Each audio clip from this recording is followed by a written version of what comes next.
The cause of end is undivided, and it's of free and direct inheritance throughout. For the self-wedding reality in archetype sits at the back and front and in habitation and truth of undefiled and direct association, which ripens the universal in its own streamed and fulfilled communication of life, which must be embosomed in peace. And so the full relation of being, the full relation of meaning, the full relation of integrity has to be present, innate, resplendent, undefiled, undistant, for it voices its speaking choir, it voices its lived invitation, it mouths its meaning and muse and mode of full and undying eternal expression of essence, to the heart and seat and soul, sublimity and full attainment of life and light united, to speak in such a way, into and unto the full heart and seat and soul of witness of all things. It is the object, it is the carrier, it is the true self, it is the precious guest, it is the only love, an undefiled life.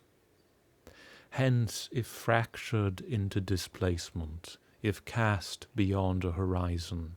if dislocated in the condition of its own full and direct fruition of function and happening, this end and this origin and this presence becomes contradicted to itself. For if it is supposed to be pious, if it is supposed to be wise, if it is supposed to have a living relation in the context of this archetype of natural law, self-law, unalienated instance of fulfilled witness and grounding, it has above and before and through all things to do so here, in us, in all. Hence, appertaining to that which is good, having lived relation and connection, communication and association to that which is the truth and seat and source and soul of archetype, which only when liberated, when only as a natural and fulfilled manifestation of object roused, can be awoken and connected and lived in undivided fruition of its full function and truth. Hence the intuition alive in every child, the perception that traverses and transcends self and non-self at the soul and seat and harmony of happening into every heart, that choirs sublimity and connection and muse into each medium and means of its participation and attainment, whether it's in a Wordsworth, whether it's in a Dickens, or whether it's in a sage of ancient or modern world, does so in a directness that is never to be possessed by few, but is to be lived with full requirement of unborn and uncreate creation, unto the life and seat and soul of witness, which is alone confirmed in and of that measure. And so dissipating into patterns of abstraction, of false functioning, of what come to be false integrity, of doing things in the name of knowledge blindly, doing things under the garb of consciousness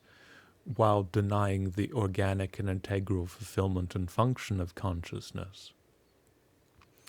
Doing things with force, coercion, contrivance, mechanism, projection,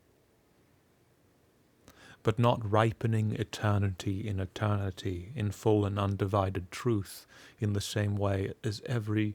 beautiful illustration of life illuminates, where origin and end and communication and conception and beatitude are undivided, is denying itself and denying reality's truth and soul and service.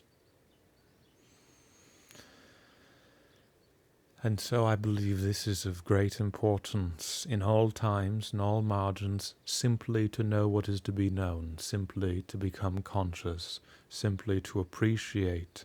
the directness and importance, marvel and grandeur that exceeds all accidents of our contriving association and measure,